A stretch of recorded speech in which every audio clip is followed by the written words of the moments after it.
So hello everyone. In this video, we'll talk about SOUN stock and the key levels to watch September 26, 2025.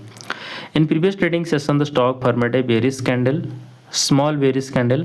So the first key support level is $15.57. If the price goes below $15.57, it could test $13.72.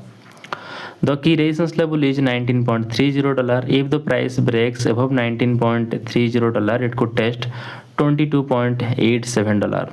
That's my view on SOUN stock today.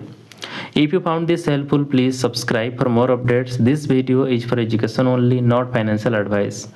Always do your own research before investing. Thanks for watching.